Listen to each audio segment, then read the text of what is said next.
गुरुदत्त कहते हैं एक सिंपल आदमी जब मरने वाला होगा वो भगवान को याद करेगा, अपने आप को भूल जाएगा और भगवान की चेतना में डिसॉल्व हो जाएगा। होता क्या उसके साथ?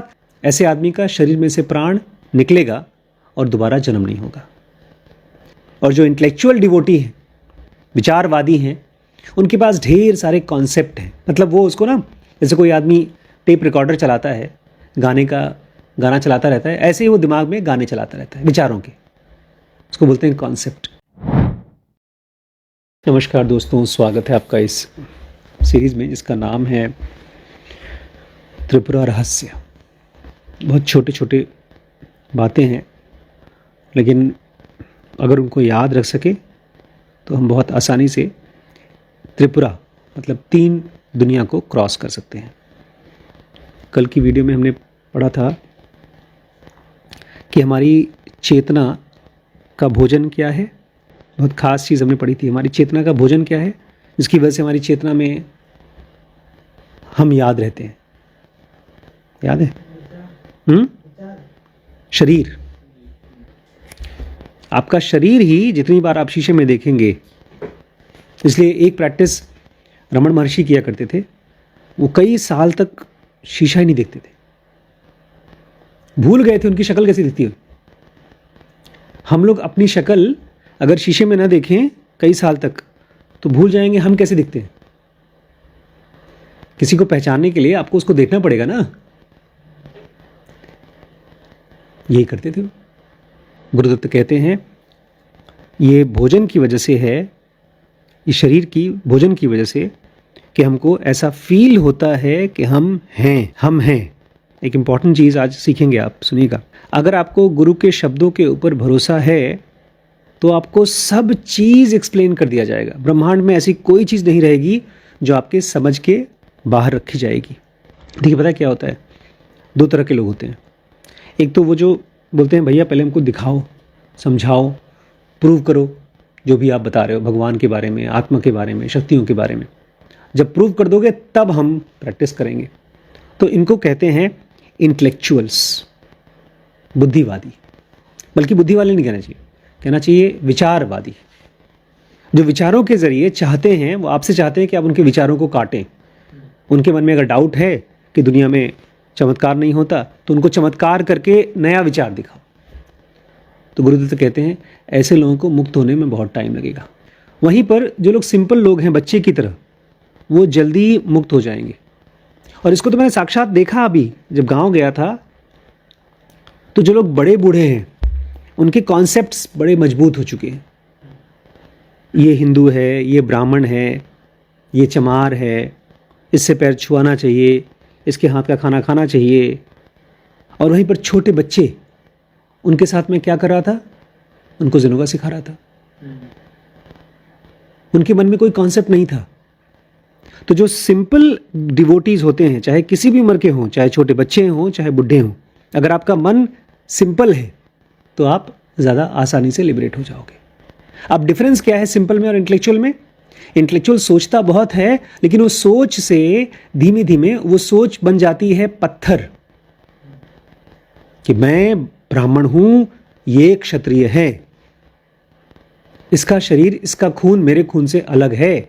ये बात अपने आप में दिमाग में एक सॉलिड पत्थर की तरह बैठ गई। ऐसा आदमी है इंटेलेक्चुअल। उसके पीछे तर्क है भैया। भगवान कृष्ण ने ये 4 वर्ण की बात की है तो उसका तर्क है। वो कहता है कि देखिए हम ब्राह्मणों में हम ऐसे कपड़े पहनते हैं, ऐसे चोटी रखते हैं, हम इन ऋषियों के थ्रू पैदा हुए हैं। ये सब तर्क है उसके। लेकिन ये तर्क बेचारे का अपने अंदर में अपने ईगो को डिसॉल्व करने में रोकता है। तो गुरुदत्त कहते हैं सिंपल बनिए, बच्चे की तरह बनिए। और ये क्यों कहते हैं कि ऑल विल बी एक्सप्लेन्ड। ज़्यादा बकवास मत करिए, सब कुछ समझा दिया जाएगा जब समय आएगा। तो आप जो इतना तर्क लगा रहे हैं पहले से, उसकी ज़रूरत नहीं है। जब समय आएगा तो आपको सब समझ में आ जाएगा। ये ऐसा ही है जैसे कि आप एक डॉक्टर के पास जाते हैं, बोलते हैं मुझे पेट में दर्द हो रहा है, मेरा सांस फूल रहा है, मेरे पैर सूज गए हैं। तो बोलता है ठीक है, हम दवाई देंगे, इलाज करेंगे, ठीक हो जाओगे। बोले नहीं, सांस भी ठीक हो जाएगी, सूजन भी ठीक हो जाएगी, पेट का पानी भी ठीक हो जाएगा, हमको चक्कर आता है वो भी ठीक हो जाएगा। अरे जब इलाज हो जाएगा तो तुम्हें अपने आप मालूम पड़ जाएगा कि वो सब ठीक हो रहा है कि नहीं हो रहा है। तो पहले से आप कन्फर्मेशन नहीं ले सकते। अब देखिए, दो तरह के लोग होते हैं, एक इंटेलेक्चुअल्स, तर्कवादी, बुद्धिवादी, विचारवादी, और एक है सिंपल लोग। अब सिंपल लोगों को भरोसा हो गया है अपने गुरु के ऊपर, भगवान के ऊपर। अब उसका समय आया मरने का। जैसे मरने का समय आया, वो बोलेगा भाई भगवान को याद करो। भगवान को याद करेगा, अपने आप को भूल जाएगा और वो भगवान की चेतना के अंदर डिसॉल्व हो जाएगा, क्योंकि वो सिंपल है। अब उसको पता है कि यार शरीर तो खत्म होने वाला है। अब जो भी उसने सुना है, कहीं सत्संग सुना है, कहीं कोई गुरु भगवान की बात सुनी है, वो उसके दिमाग में फटाफट आ रही है। सिंपल माइंड के अंदर में बहुत दीवारें नहीं है विचारों की, अटैचमेंट भी बहुत कम हो जाता है। उसको दिमाग में एकदम साफ क्लीन स्पेस की तरह सब कुछ रहता है, इसलिए बहुत आसानी से भरोसा हो जाता है। मुझे ये चीज़ बहुत दिनों तक कंफ्यूज करती थी, आखिर मुझे ज़नूगा समझ में क्यों आई। वहीं पर मैंने उस किताब को कम से कम 100 लोगों को दिया होगा, उसकी बातें 500 लोगों को समझाई होंगी। क्यों नहीं समझ में आई? इसलिए नहीं क्योंकि उसकी किताब की भाषा आसान है ना, क्योंकि मेरा माइंड सिंपल है। जब भी कोई किताब में पढ़ता हूं तो एक बच्चे की तरह मैं थोड़ा खुश हो जाता हूं। बल्कि डॉक्टर साहब बोलती भी हैं कभी कभी, लो आज तुम इस किताब की तारीफ कर रहे हो, कल उसकी तारीफ करोगे।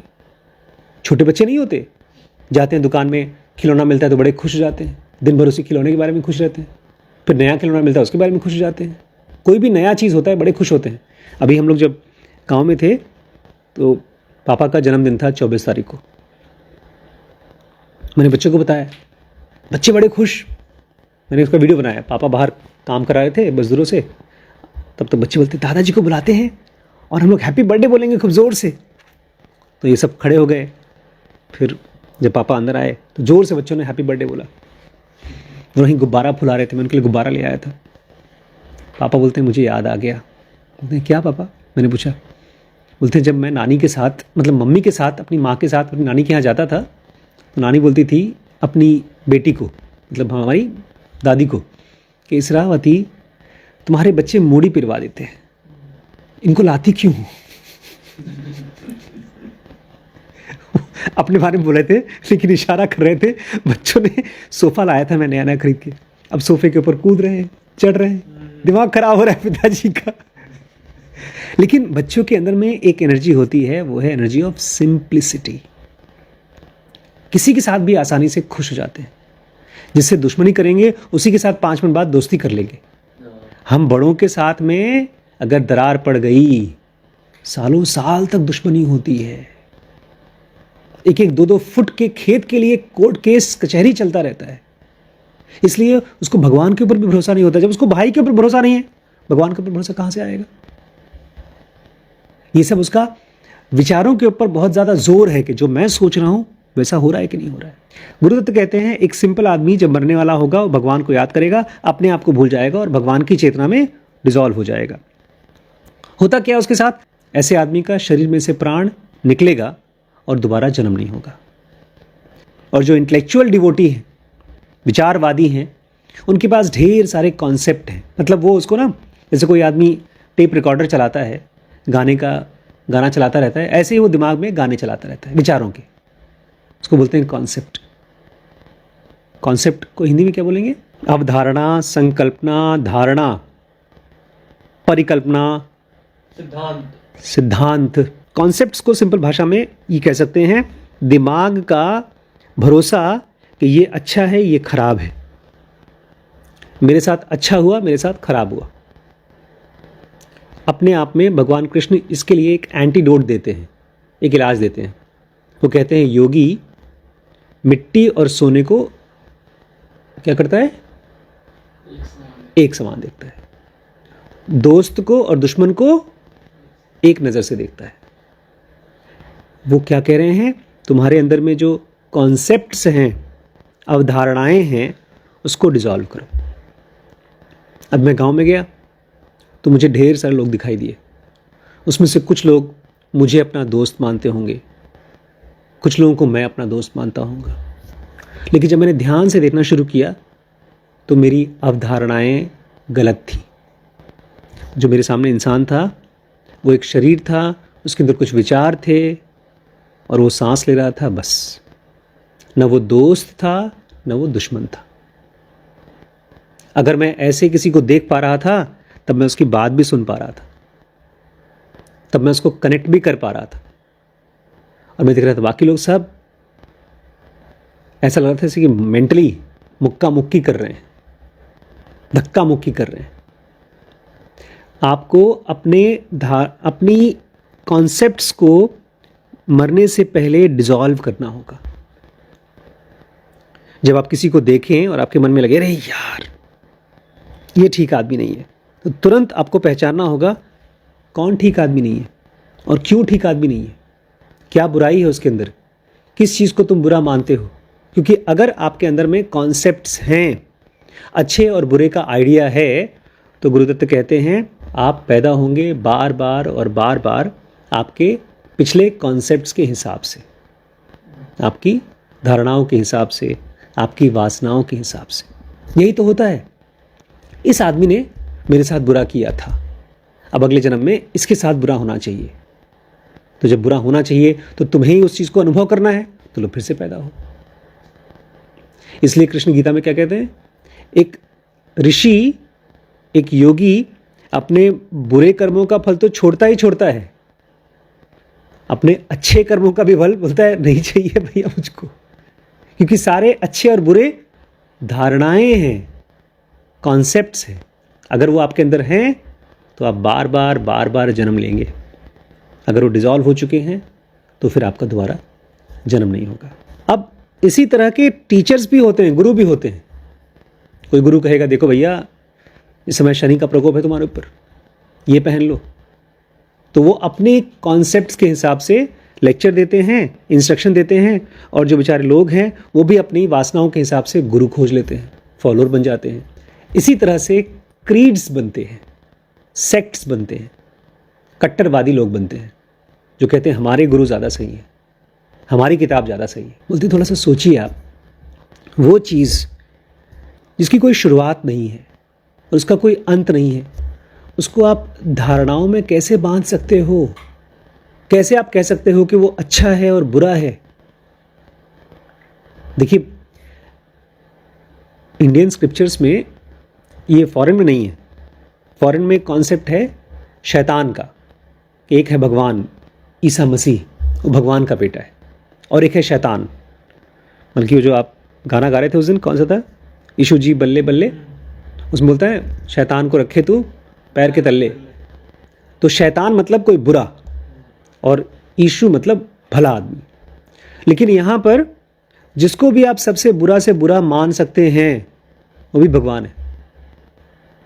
ब्रह्मा जी पैदा करने वाले भगवान, विष्णु जी पालने वाले भगवान, और शंकर जी मारने वाले भगवान। मतलब पैदा होना और मरना दोनों एक समान की चीज़ है।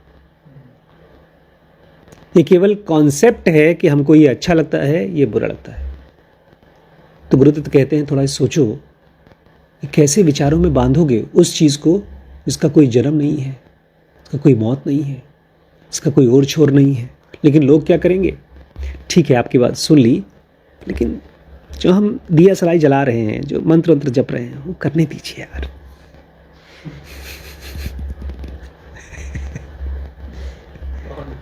अपने कॉन्सेप्ट से मजबूर।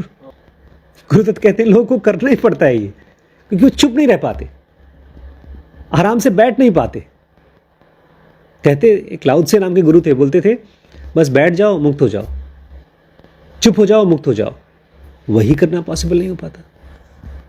और ये खाली आध्यात्म में नहीं, इवन रुपए पैसे की दुनिया में भी अगर आप आराम से रह सको तो चीज़ें आपको ज़्यादा समझ में आएंगी। स्टॉक मार्केट में कहते हैं अच्छी अच्छी कंपनी को पहचानो, उसका शेयर खरीदो, रख लो, भूल जाओ 10 साल के लिए।